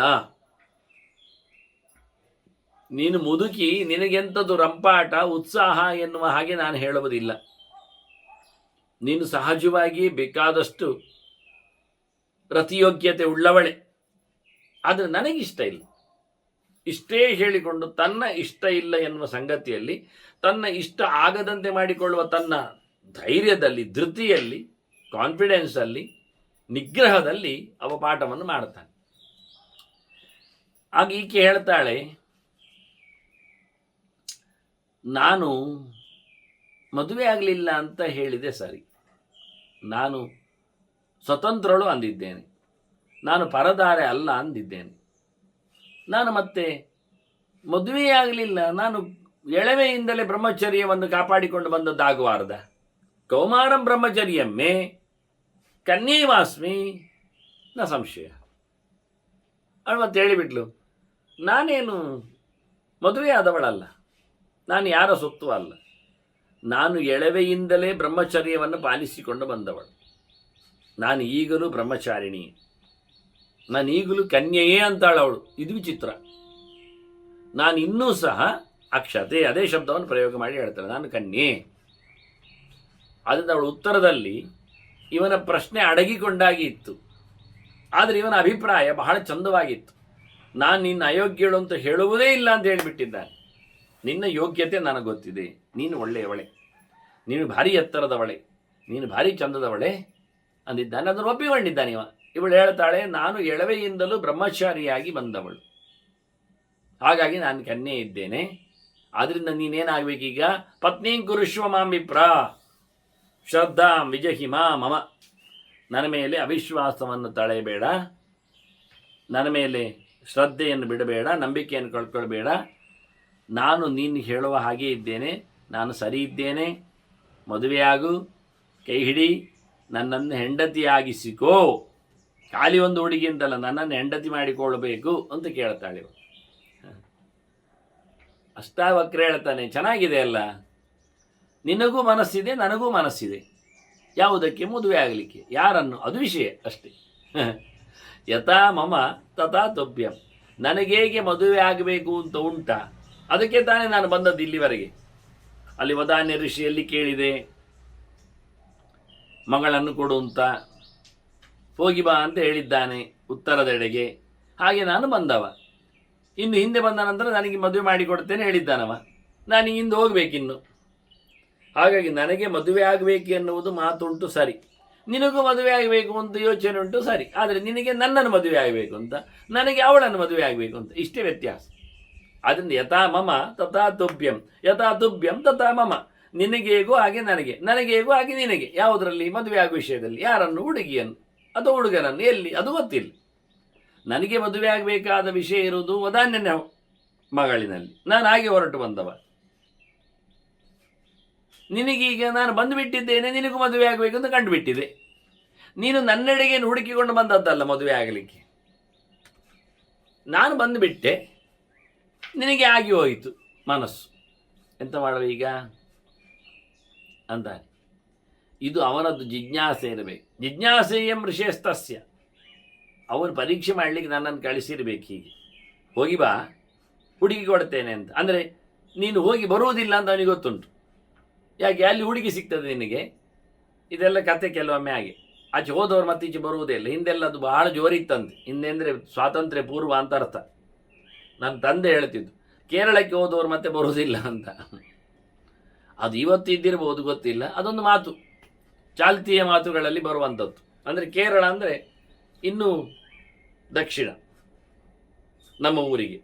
ಆಗ ದಕ್ಷಿಣಕ್ಕೆ ತೆರಳಿದವರು ಮತ್ತೆ ಬರುವುದಿಲ್ಲ ಎನ್ನುವ ಒಂದು ವಾಡಿಕೆ ಉಂಟಲ್ಲ, ಅದು ವಿಚಿತ್ರ. ಯಾಕೆಂದರೆ ದಕ್ಷಿಣ ದಿಕ್ಕು ಎನ್ನುವುದು ಸಾವಿನ ದಿಕ್ಕು, ಮರಣದ ದಿಕ್ಕು. ಉತ್ತರ ಎನ್ನುವುದು ಎತ್ತರದ ದಿಕ್ಕು. ಅದನ್ನ ದಕ್ಷಿಣಕ್ಕೆ ಹೊರಟವರು ಅಂತ ಹೇಳಿ ಮಾತು ಹೇಳತ್ತಾ. ತೆಂಕಾಯಿ ಅಂತ ತುಳುವಲ್ಲಿ ಹೇಳುವಾಗ ತೆಂಕಾಯಿ ಅಂತ, ತೆಂಕು ಬದಿಗೆ ಅಂತ, ಆಚೆ ಹೋದವರು ಅಂತ. ಆಗ ಕೇರಳದಲ್ಲಿ ಆ ರೀತಿ ಇತ್ತು ಅಂತ. ಬಂದವರನ್ನವರು ತಮ್ಮದಾಗಿಸಿಕೊಳ್ತಿದ್ರು. ಮತ್ತಲ್ಲೇ ಮನೆ ಕಟ್ಟಿ ಎಲ್ಲ ವಾಸ ಮಾಡಿ ದೊಡ್ಡ ಮಟ್ಟಿನಲ್ಲಿ. ಈಗ ಅಲ್ಲಿರತಕ್ಕಂಥ ಕೆಲವರೆಲ್ಲ ಬುದ್ಧಿವಂತರೆಲ್ಲ ಇಲ್ಲಿಯವರೇ, ಇಲ್ಲಿನ ವಿಶೇಷವಾದಂಥ ತಳಿಗಳೇ ಅನ್ನುವ ಮಾತುಗಳೆಲ್ಲ ಐತಿಹಾಸಿಕವಾಗಿ ಬರ್ತದೆ. ಅಲ್ಲಿನ ಯಾವುದೆಲ್ಲ ಒಂದು ಪ್ರಜ್ಞಾವಂತಿಕೆಗಳೆಲ್ಲ ಇವೆ, ಯಾವುದೇ ವಿಷಯದಲ್ಲಿ ಆಗಲಿ, ವೇದಾಂಗಗಳ ಹರವಿನಲ್ಲಿ ಆಗಲಿ, ಅವೆಲ್ಲ ಇಲ್ಲಿನವರದ್ದು ಅಂತ. ವಲಸೆ ಹೋದಾಗ ಎಲ್ಲ ಯಾವ್ಯಾವುದೋ ಪ್ರಕಾರದಲ್ಲೆಲ್ಲ ಆಚೀಚೆ ಓಡ್ತಾರೆ. ಮತೀಯವಾದ ಗಲಭೆಗಳು, ಕೆಲವೊಮ್ಮೆ ರಾಜಕೀಯವಾದ ಆಟಗಳು, ಕೆಲವೊಮ್ಮೆ ಮೃಗೀಯ ವರ್ತನೆಗಳು, ಕೆಲವೊಮ್ಮೆ ಕಾಡಿನ ಬೆಳೆಯ ಮಳೆಯ ಪ್ರಾಕೃತಿಕವಾದ ಕೆಲವೆಲ್ಲ ಅಟ್ಟಹಾಸಗಳು, ತೊಂದರೆಗಳು, ಇನ್ನು ಸೋಂಕು ರುಜಿನಗಳು, ರೋಗಗಳು, ಇವೆಲ್ಲ ಅನೇಕ ಪ್ರಕಾರಗಳಿವೆ. ತೆರಳಲೆನ್ನುವುದು ಉದ್ಯೋಗ, ಹೊಟ್ಟೆ ಪಾಡು ಅದೂ ಇರ್ತದೆ. ಧರ್ಮ, ಕತೆ, ಚಿಂತನೆ ಹಾಗೂ ಹೌದು. ಕೆಲಸಗ ಉತ್ತರಕ್ಕೆ ಹೋದವರು ಎಷ್ಟೋ ಜನ ಇದ್ದಾರೆ. ಕಾಶಿಗೆ, ಕಾಶ್ಮೀರಕ್ಕೆ, ಉಜ್ಜಯಿನಿಗೆ, ನೇಪಾಳಕ್ಕೆ ನೋಡಿ. ಎಲ್ಲೆಲ್ಲ ಹಿಂದೆಲ್ಲ ಕಲೀಲಿಕ್ಕೆ ಹೋಗುವ ಕಥೆಗಳು ಎಷ್ಟು ದೂರಕ್ಕೆ ಅಂತ. ಇಲ್ಲಿ ಹತ್ತಿರ ಅಂದರೆ ಕುಂಭಕೋಣಕ್ಕೆ ಮತ್ತೆ ಹೇಳಿದರೆ ಭಾಳ ಹತ್ತಿರ ಅಂದಾಗ. ಹೀಗೆಲ್ಲ ಅನೇಕ ಕಡೆಯಲ್ಲಿ ಹಿಂದಿನವರ ವ್ಯವಸ್ಥೆಗಳಿತ್ತು. ಹಾಗಾಗಿ ಇವನು ನನ್ನನ್ನು ಕಳಿಸಿಬಿಟ್ಟ ವದಾನ್ಯ, ಹೋಗಿ ಬಾ ಅಂತ. ನಾನು ಬಾರದೇ ಇದ್ದರೆ ಅವನು ಅಂದರೆ ಬರಲಿಕ್ಕಿಲ್ಲ ಗೊತ್ತಾ ಅವನಿಗೆ. ಸಾಮಾನ್ಯವಾಗಿ ಎಲ್ಲರೂ ಹೋಗಿಬಿಡ್ತಾರೆ, ಮತ್ತೆ ಬರುವುದಿಲ್ಲ, ಅಲ್ಲೇ ಸೆಟ್ಲ್ ಆಗ್ತಾರೆ ಅಂತ ಕ್ರಮ ಅಂತ. ಹಾಗೆ ಹೇಳುವಾಗ ಹಾಗೆ ಹೇಳುತ್ತಾರೆ, ಒಂದು ಸ್ವಲ್ಪ ಸಮಯ ಹೋಗಿ ಬರುವುದು ಕೊಲ್ಲಿ ರಾಷ್ಟ್ರಗಳಿಗೆ ಅಂತ ಹೇಳ್ತಾರೆ. ಮತ್ತೆ ಅಲ್ಲೆಲ್ಲ ಕೊಲ್ಲಿಗೆ ಶುರು ಮಾಡಿದಂದ್ರೆ ಇವರು ಸೇರಿ ಬಿಡ್ತಾರಲ್ಲಿ, ಮತ್ತೆ ಬರುವುದಿಲ್ಲ ಅವರು. ಅದು ಅಭ್ಯಾಸ ಆಗಿ ಹೋಗ್ತದೆ. ಹಾಗೆ ಇವನು ನನಗೆ ಈ ಋಷಿ ಪರೀಕ್ಷೆ ಕಳಿಸಿದ ಹಾಗೆ ಉಂಟಲ್ಲ, ಜಿಜ್ಞಾಸೆಯಂ ಋಷಿಸ್ತಸ್ಯ. ಆದ್ರಿಂದ ವಿಘ್ನಃ ಸತ್ಯಂ ನು ಕಿಂಭವೇತ್. ಇದು ಪರೀಕ್ಷೆಗಾಗಿ ನನಗೆ ಬಂದದ್ದು. ಈಗ ಯಾಕೆ ನನಗೆ ತೊಂದರೆ ಆಗಲಿಕ್ಕಿಲ್ಲ, ಅಡ್ಡಿಯಿಂದ ಅನಿಸಿಕೊಳ್ಳಿಕ್ಕಿಲ್ಲ. ನನ್ನನ್ನು ಪರೀಕ್ಷೆ ಮಾಡಲಿಕ್ಕೆ ಕಳಿಸಿದವ ಇಲ್ಲಿ ನನಗೆ ವಿಗ್ರಹವನ್ನು ಹಾಕಿಬಿಟ್ಟಿದ್ದಾನೆ. ಹೆಣ್ಣು ವಿಗ್ರಹ ನನಗೆ. ಅವಳು ನನ್ನನ್ನು ತಡೆದು ಬಿಡ್ತಾಳೆ, ಅಂತೂ ನಾನು ಸೋತು ಹೋಗ್ತೇನೆ, ಅಲ್ಲಿ ಮುಗಿದೋಗುತ್ತೆ. ನನ್ನ ಆಸೆಗೂ ಒಂದು ಅನುಕೂಲ ಆಗ್ತದೆ, ಮತ್ತೆ ಬರುವುದಿಲ್ಲ ಅಂತ ಮಾಡ್ತಾನೆ ಅಂತ. ಇದೆಂಥದ್ದು ಪ್ರಶ್ನೆ ಅಲ್ಲ. ನಾನೀಗೆಂತ ಮಾಡಲಿ? ಮದುವೆ ಆಗಬೇಕೆನ್ನುವುದು ಸತ್ಯ. ಯಾರನ್ನು ಮದುವೆ ಆಗಬೇಕು? ಹುಡುಗಿಯನ್ನು. ಯಾವ ಹುಡುಗಿ ಗೊತ್ತಿಲ್ಲಲ್ಲ, ಯಾವ ಹುಡುಗಿ ಅಂತ. ಅದರಿಂದ ಕಿನ್ನು ಶ್ರೇಯ ಅಂತಾನೆ. ಯಾವುದು ಒಳಿತೀಗ ನನಗೆ? ಮದುವೆ ಆಗಬೇಕು ಅಂತ ಹೊರಟವನಿಗೆ ಕಡಿಯಲ್ಲಿ ಹುಡುಗಿ ಸಿಕ್ಕಿದಾಗ ಇದನ್ನು ಯಾಕೆ ಆಗಬಾರದು? ಇದು ದೇವರು ಕೊಟ್ಟ ಭಾಗ್ಯ ಅಂತ ಯಾಕೆ ತಿಳಿಬಾರದು? ಅವಳಿಗೂ ಇಷ್ಟ ಉಂಟು, ಕರಿತಾ ಇದ್ದಾಳೆ. ನಾನೊಂದೊಮ್ಮೆ ವದಾನ್ಯನಲ್ಲಿ ಕೇಳುವಾಗ ಅವನೊಂದೊಮ್ಮೆ ಅವನ ಮಗಳಲ್ಲಿ ಹೇಳಿ ಮಗಳಾಯಿತು ಅಂತ ಹೇಳಿಕೊಂಡಿದ್ದರೆ ಇದು ಅರ್ಥ ಆಗದ ವಿಷಯ. ಹಾಗಾಗಿ ನನಗೆ ಇಲ್ಲಿ ಹುಡುಗಿ ಉಂಟು ಅಂತ ಅವನು ಕಳಿಸಿದ್ದ. ನಿನ್ನ ಹುಡುಗಿ ಅಲ್ಲ, ನಿನಗೆ ನನ್ನ ಹುಡುಗಿ ಅಲ್ಲ, ನಿನಗೆ ಹುಡುಗಿ ಬೇರೆ ಇದೆ ಹಾಗೆ ಕಳಿಸಿದ್ದ ಕೊನೆಗೆ. ಇದು ಸರಿಯೋ ತಪ್ಪು? ನೋಡಿ, ಅವನು ರೇವತರಾಜೆಗೆ ಮಗಳನ್ನು ಕರ್ಕೊಂಡು ಹೋಗಿ ಇದಕ್ಕೆ ಹುಡುಗ ಯಾರು ಅಂತ ಕೇಳಲಿಕ್ಕೆ ಇಟ್ಕೊಂಡು ಹೋಗಿ ಬ್ರಹ್ಮಲೋಕಕ್ಕೆ, ಮತ್ತು ಅಲ್ಲಿಂದ ಪದ್ಯೆಲ್ಲ ಮುಗಿಸಿ ಬಂದಾಗ ಯುಗಗಳೇ ತಿರುಗಿದ್ದಾಗ ಬಲರಾಮನೇ ಸಿಗ್ಲಿಲ್ವ? ಅದು ಯಾವ ಹುಡುಗಿ ಯಾರಿಗೆ? ನನಗೆ ಯಾವ ಹುಡುಗಿ ಇದು ಎದೆಲ್ಲ ಶ್ರೇಯಸ್ಸು ಎಲ್ಲಿದೆ? ಅಲ್ಲ, ಇನ್ನು ವಿಚಿತ್ರ, ಇವಳು ಈಗ ಬಂದು ಈಗ ಕೊನೆಯಲ್ಲಿ ಹೊತ್ತಿನಲ್ಲಿ ವೇಷ ಬದಲಿಸಿ ಬಂದಿದ್ದಾಳೆ. ನಾನು ಹುಡುಗಿಯೇ ಇದ್ದೇನೆ, ನಾನು ಬ್ರಹ್ಮಚರ್ಯವನ್ನು ಕಾಪಾಡಿಕೊಂಡಿದ್ದೇನೆ, ನಾನು ಎಳವೆಯಿಂದಲೂ ನಾನು ಹೀಗೆ ಇದ್ದೇನೆ ಹೇಳಿ ಹೆಣ್ಣಾಗಿ ಬಂದಿದ್ದಾಳೆ, ಕುಮಾರಿಯಾಗಿ ಬಂದಿದ್ದಾಳೆ, ಕನ್ಯೆಯಾಗಿ ಬಂದಿದ್ದಾಳೆ. ಈಗ ಮುದಿತನ ಇಲ್ಲ ಅವಳಲ್ಲಿ. ನಾನು ನೋಡ್ತಾ ಇದ್ದದ್ದು ವೃದ್ಧೆಯನ್ನು. ನಾನು ನಿನ್ನೆ ನೋಡಿದಾಗ ಜಬ್ಬು ಇದ್ಲು, ಇವತ್ತು ಬಂದಾಗಲೂ ಹಾಗೆ ಇದ್ಲು, ಈಗ ಮಾತಾಡಿದಾಗ ಕೊನೆಗೆ ನಾನು ಕನ್ಯೆ ಅಂತ ಹೇಳ್ತಾಳಲ್ಲ ಅವಳು, ತಾನು ಕನ್ಯೆಯಾಗಿ ಬಿಟ್ಟಿದ್ದಾಳೆ. ಈ ರೂಪ ಬದಲಾವಣೆಯಲ್ಲಿಂದ ಹಾಗಾದರೆ ನನ್ನನ್ನು ಮೋಡಿ ಮಾಡಲೋಸುಗುವೆ ಮುದುಕಿಯಾಗಿ ಕೂತದ್ದ ಇವಳು. ಇದು ನನ್ನ ಹುಡುಗಿಯೇ? ಇವಳನ್ನು ನಾನು ಮದುವೆ ಆಗಲಿಕ್ಕ? ಹಾಗೇನು ಕಥೆಯೋ? ಇದು ಅರ್ಥ ಆಗುವುದಿಲ್ಲ. ಬಣ್ಣ ಬದಲಾವಣೆ, ರೂಪ ಬದಲಾವಣೆ ಬೇಡ ಬೇಡ. ಏನು ಬೇಡ? ಧೈರ್ಯ ಕಳ್ಕೊಳ್ಬೇಡ, ಮನಸ್ಸು ಹಾಳು ಮಾಡಿಕೊಳ್ಳಬೇಡ. ಬಂದ ಉದ್ದೇಶ ಇಷ್ಟು ಅಷ್ಟೇ. ನ ರೋಚತೆ ಹಿ ವ್ಯುತ್ಥಾನಂ. ಮನಸ್ಸು ಬದಲಾಯಿಸದಿರು, ಜಾರಿ ಬೀಳದಿರು. ಅವಳು ವೃದ್ಧೆಯಾಗಿ ಹೋಗಿ ಹೆಣ್ಣಾದದ್ದು ಸತ್ಯ, ಕನ್ಯೆಯಾಗಿ ನನ್ನನ್ನು ಕಾಡಿದ್ದು ಸರಿ, ಆದರೆ ಅದು ಕಾಡಿದ್ದೆ, ಅದು ನಿನ್ನನ್ನು ಕೇಳಿದ್ದೆ. ಹಾಗಾಗಿ ನಾನು ಏನಾದರೂ ನಾನು ಯಾಕೆ ಅಂದರೆ ನಾನು ಅವನಿಗೆ ಮಾತು ಕೊಟ್ಟು ಬಂದಿದ್ದೇನೆ. ಮಾತು ಅಂದರೆ ಹೇಳಿ ಬಂದಿದ್ದೇನೆ. ಅವನು ಹೇಳಿ ಕಳಿಸಿದ್ದಾನೆ. ಆಗಬೇಕಾದವ ಮಾವ ಇನ್ನು ಹೆಣ್ಣು ಕೊಡುವವನು. ಹೋಗು ಬಾ ಮತ್ತೆ ಹೆಣ್ಣು ಕೊಡ್ತೇನೆ ಅಂತ ಹೇಳಿದ್ದಾನವ. ಅದರಿಂದ ಏನಾಯ್ತು? ಈಗ ಗೌರವ ಇದೆ ಇಲ್ಲಿ. ತಾಯಿಯ ತಂದೆ ಅಂದರೆ ಹೆಣ್ಣಿನ ತಂದೆ, ಹೆಂಡತಿಯ ತಂದೆ ಇದ್ದಾನಲ್ಲಿ.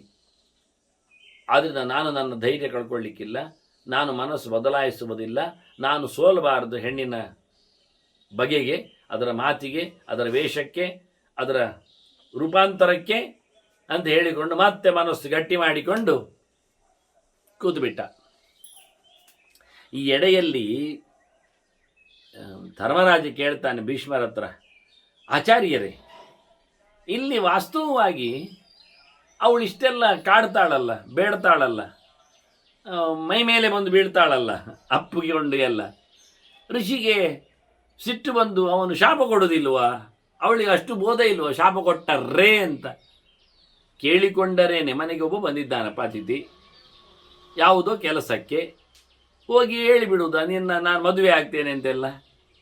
ಅದು ಋಷಿ ಬಂದಾಗ ಒಬ್ಬಳು ಹೆಣ್ಣುಮಗಳಾಗಿ, ಅದು ಮುದುಕಿ ಬೇರೆ. ನಬಿಬೇತಿ ಕಥಂ ಶಾಸ್ತ್ರಿ ಶಾಪಾಚ್ಯ ಪರಮದ್ಯುತೆ. ಅಷ್ಟು ಜೋರಾದ ಅಲ್ಲಿವರೆಗೆ ಬರಬೇಕಲ್ಲವ.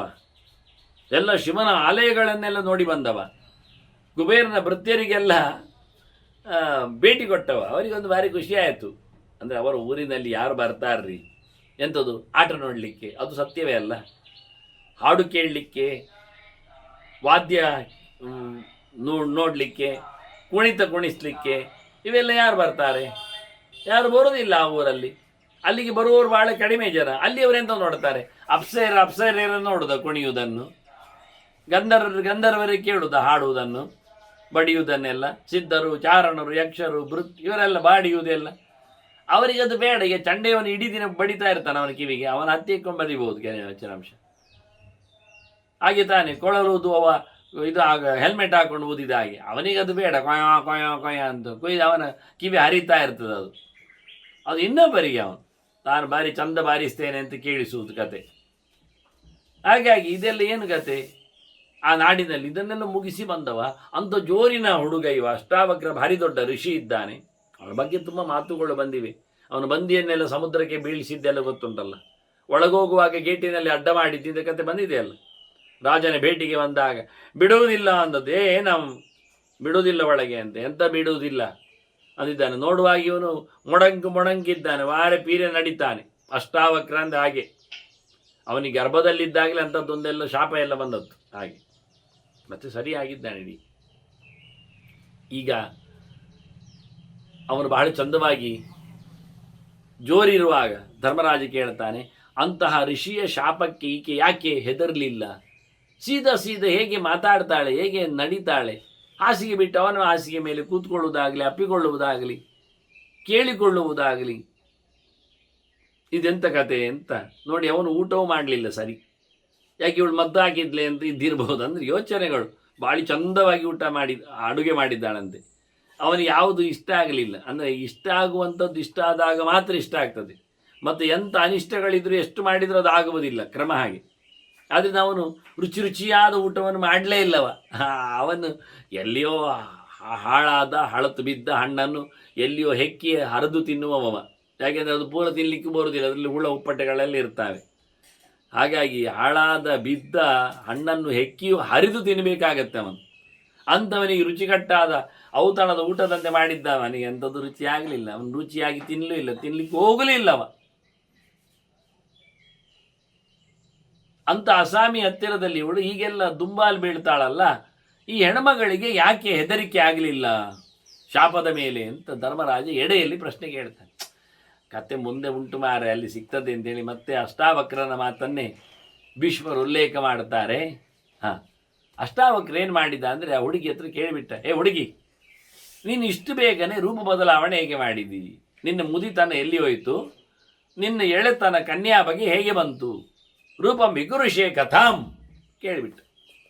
ಅದಕ್ಕೆ ಅವಳು ಹೇಳ್ತಾಳೆ ಭಾಳ ಚಂದವಾಗಿ, ಅಲ್ಲ ಕೇಳುವಾಗ ಹೇಳ್ತಾನೆ, ಸತ್ಯ ಹೇಳಬೇಕು, ಎಲ್ಲ ಸುಳ್ಳಿನ ಕಂತೆಗಳೆಲ್ಲ ಆಗಬಾರ್ದು ನನಗೆ, ಎಂಥ ಕತೆ ಅಂತ ಮೊದಲೊಮ್ಮೆ ಯೋಚನೆ ಮಾಡಿದ್ದವ. ಹೆಣ್ಮಗಳನ್ನು ನೋಡಿದಾಗ ಇದು ಮನೆಯ ದೇವತೆ ಇದ್ದಾಗೆ ಉಂಟು, ಏನು ಹೆಚ್ಚು ಕಡಿಮೆ ಆಗಿರಬೇಕು, ಬೇಡ ಈಗ ಯೋಚನೆ ಮಾಡೋದನ್ನು ಬಿಟ್ಟಿದ್ದ.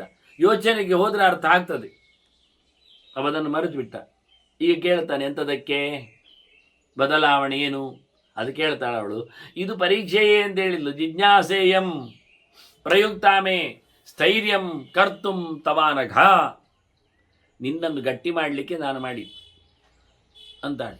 ಕೆಲವೆಲ್ಲ ಪರೀಕ್ಷೆಗೋಸ್ಕರವೂ ಬರ್ತಾರೆ ಜನಗಳು. ಇವಳು ಹೇಳ್ತಾಳೆ, ನಾನು ಸಿಕ್ಕಿದ್ದೆ ನಿನಗೆ ಪ್ರಶ್ನೆಗೆ, ಪರೀಕ್ಷೆಗೆ, ನೀನು ಎಷ್ಟು ಗಟ್ಟಿದ್ದಿ ನೋಡುವ ಅಂತ.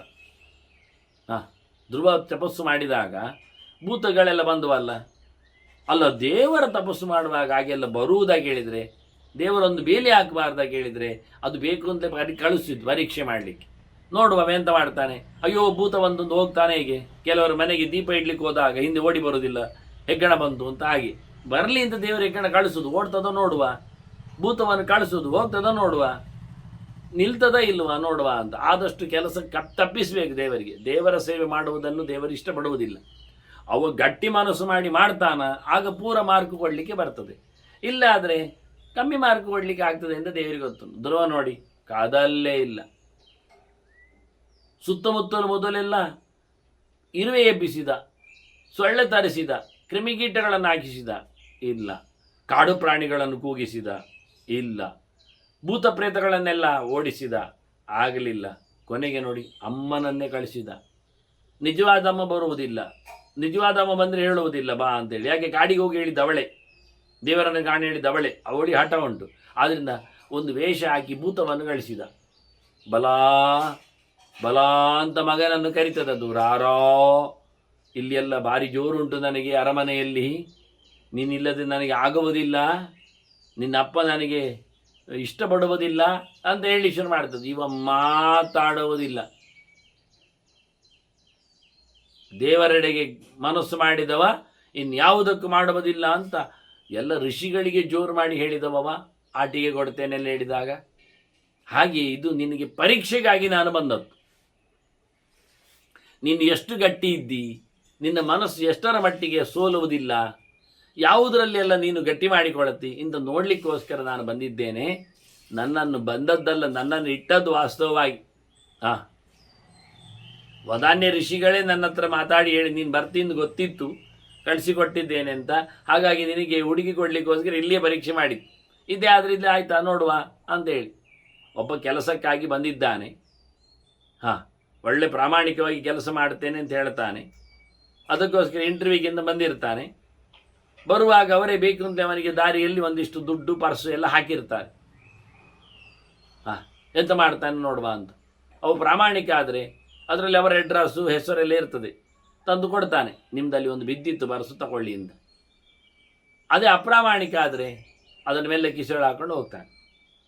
ಅವರು ಅದನ್ನು ನೋಡ್ತಾರೆ ಕಿಟಕಿಯಲ್ಲಿ, ಎಂತ ಮಾಡ್ತಾ ಇದ್ದಾನೆ ಅಂತ. ಕಿಸೆಯಲ್ಲಿ ಹಾಕೊಂಡ ಯಾರಿಗೆ ಕೊಡಲಿಲ್ವಾ, ಸೀದಾ ಹೋಗಿಬಿಟ್ನಾ, ಹಾಗಾದರೆ ಹೋಗಿಬಿಡು ಅಂತ ಅವನಿಗೆ ಕೆಲಸ ಕೊಡುವುದಿಲ್ಲ.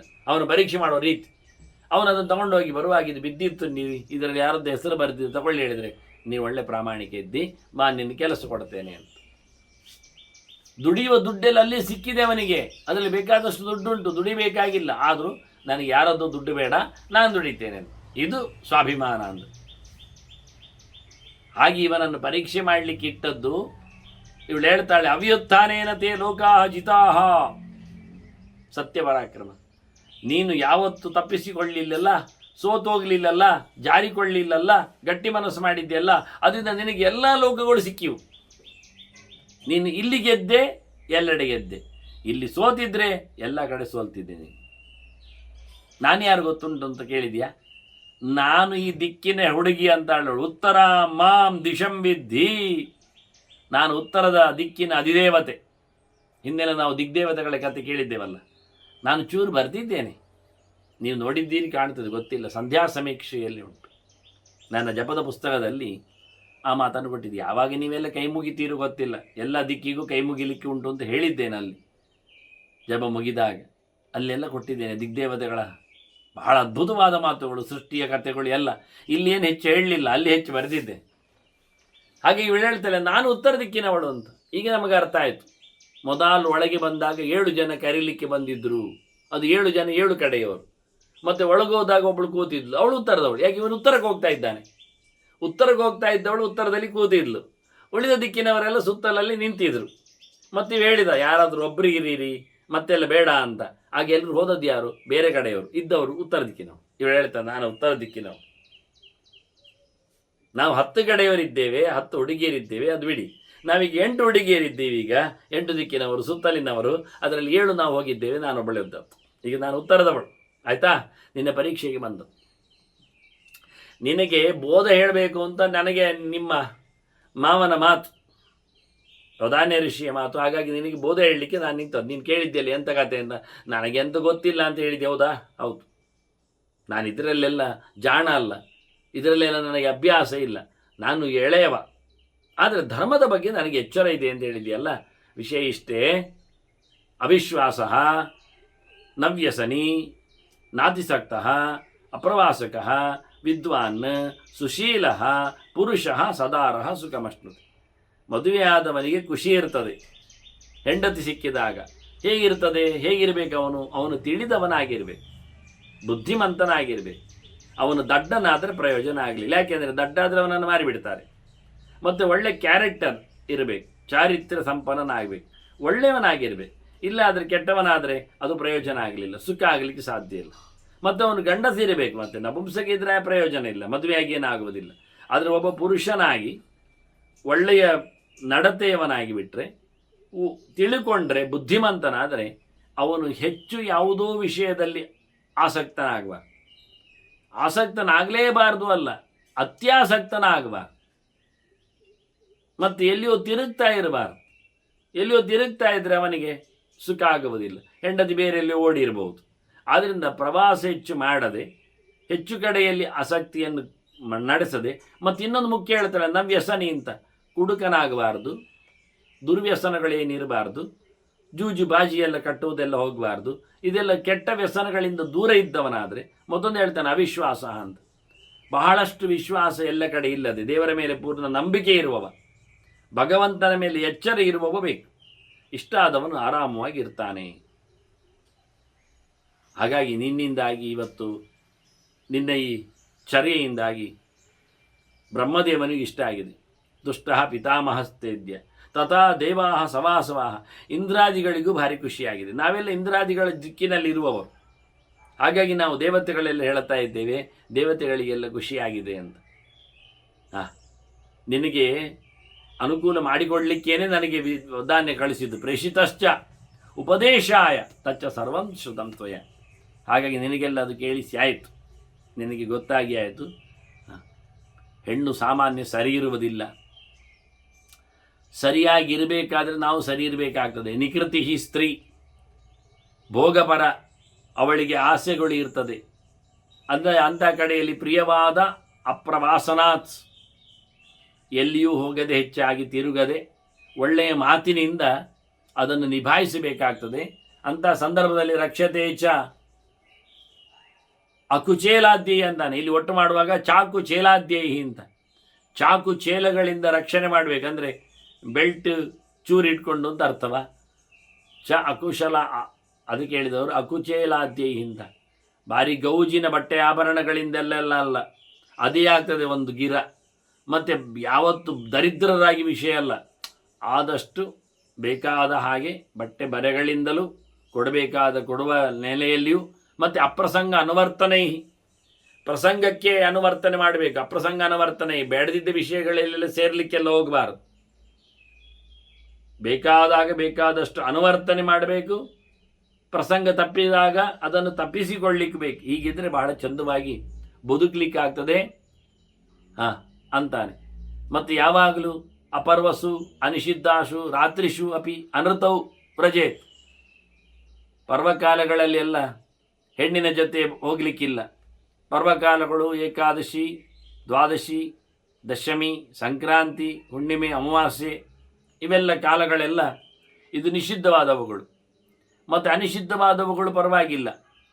ಮತ್ತು ಋತುಕಾಲದಲ್ಲಿ ಮಾತ್ರ ಅಂತ ವಿಷಯ ಹೇಳುವುದಲ್ಲ, ಅನೃತವಂತಾನೆ.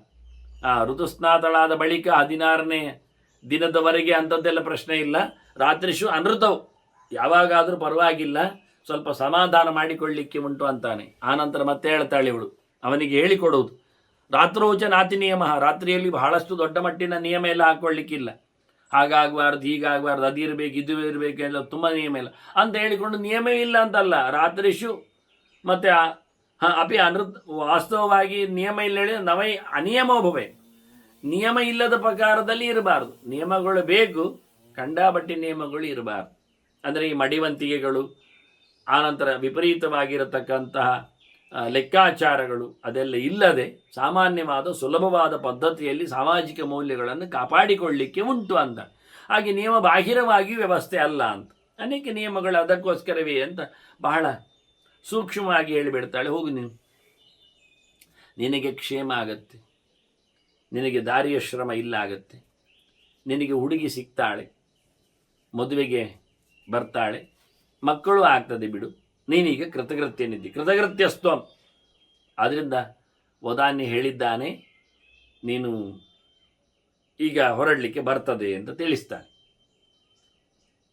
ಹೀಗೆ ಕತೆ ಆಯಿತು ಅಂತ ಭೀಷ್ಮರು ಧರ್ಮರಾಜನಿಗೆ ಪ್ರಶ್ನೆ ಕೇಳಿದ್ದಕ್ಕೆ ಉತ್ತರ ಕೊಡುತ್ತಾ ಅವನು ಅಲ್ಲಿಂದ ಕೈ ಮುಗಿದು ಆಕೆಗೆ ಹೊರಟಿದ್ದಾನೆ. ಹೋದವನು ವದಾನ್ಯನ ಬಳಿಗೆ ಬಂದಿದ್ದಾನೆ.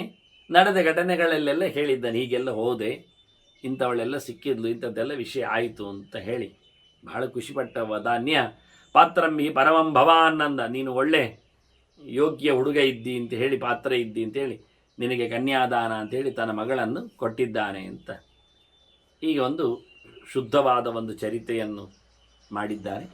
ಮುಂದೆ ಧರ್ಮರಾಜ ಕೇಳುತ್ತಾನೆ, ಇದೆಲ್ಲ ವಿಷಯಗಳು ಬಂತು ಸತ್ಯ, ಹಾಗಾಗಿ ಇದಕ್ಕೆ ಸಂಬಂಧಪಟ್ಟಂತೆ ಕೇಳುವಾಗ ಒಂದು ಮಾತು ಕೇಳುತ್ತಾನೆ. ಅಲ್ಲ, ಯಾವ್ಯಾವ ಹುಡುಗಿಯರಲ್ಲೆಲ್ಲ ಹುಟ್ಟುತ್ತಾರಲ್ಲ, ವೈಶ್ಯಯೋನ್ಯಾಂ ಸಮತ್ಪನ್ನ ಶೂದ್ರಯೋನ್ಯಾಂ ತಥೈವ ಚಾನ್. ವೈಶ್ಯರ ಹುಡುಗಿಯರಲ್ಲಿ ಹುಡುತ್ತಾರೆ, ಶೂದ್ರ ಹುಡುಗಿಯರಲ್ಲಿ ಹುಡುತ್ತಾರೆ. ಇವರೆಲ್ಲ ಬ್ರಹ್ಮರ್ಷಯ ಅಂತ ಹೇಳ್ತಾರೆ ಋಷಿಗಳನ್ನು, ದೊಡ್ಡ ಜನ ಅಂತ ಹೇಳ್ತಾರೆ. ಎಂತ ಅರ್ಥ ಆಗ್ತಾ ಇಲ್ಲಲ್ಲ, ಏನು ಕತೆ? ಅದಕ್ಕೆ ಭೀಷ್ಮರು ಹೇಳ್ತಾರೆ, ಋಷಿಗಳ ಬಗ್ಗೆ ಎಲ್ಲ ನೀನು ಹಾಗೆಲ್ಲ ಕೇಳಲಿಕ್ಕೆ ಹೋಗ್ಬಾರ್ದು. ಶುಭೇತರಂ ಶುಭಂ ವಾಪಿ ನ ಚಿಂತೆಯತು ಅರ್ಹಸಿ. ಋಷಿಗಳ ವಿಷಯದಲ್ಲಿ ಎಂಥದ್ದು ಹೆಚ್ಚು ಕಡಿಮೆ ಯೋಚನೆ ಮಾಡಲಿಕ್ಕೆ ಇಲ್ಲ. ಅದಕ್ಕೊಂದು ವ್ಯವಸ್ಥೆ ಉಂಟು. ಆ ಸಾಮಾಜಿಕ ಮೌಲ್ಯಗಳು ಹೇಗಿರ್ತವೆ? ಈ ಶೂದ್ರರಲ್ಲಿ ಹುಟ್ಟಿದ್ರೆ ತಪ್ಪು ಅಂತ ಅರ್ಥ ಆಗ್ತದ? ವೈಶ್ಯರ ಮಗ ಸರಿ ಇಲ್ಲ ಅಂತ ಹೇಳ್ತೀಯ? ಅದಕ್ಕೆಲ್ಲ ನಿಯಮಗಳೆಲ್ಲ ಇವೆ ಅಂತ ಮುಂದೆ ಅದನ್ನು ಬಿಡಿಸ್ಲಿಕ್ಕೋಸ್ಕರ ಭೀಷ್ಮರು ಚಿಂತನೆಯನ್ನು ಮುಂದುವರಿಸ್ತಾರೆ. ಮತ್ತು ನಾವು ಅದರ ಬಗ್ಗೆ ಧರ್ಮರಾಜನ ಈ ಪ್ರಶ್ನೆಗೆ, ಅತ್ಯಂತ ಸೂಕ್ಷ್ಮವಾದ ಒಂದು ಸಾಮಾಜಿಕವಾದ ಪ್ರಶ್ನೆಗೆ, ಮೌಲ್ಯದ ಪ್ರಶ್ನೆಗೆ ನಾವು ಮತ್ತೆ ಕೇಳುವ. ವಂದನೆಗಳೊಂದಿಗೆ ಶ್ರೀಕೃಷ್ಣಾರ್ಪಣಸ್ತು. ನಾರಾಯಣ ನಾರಾಯಣ.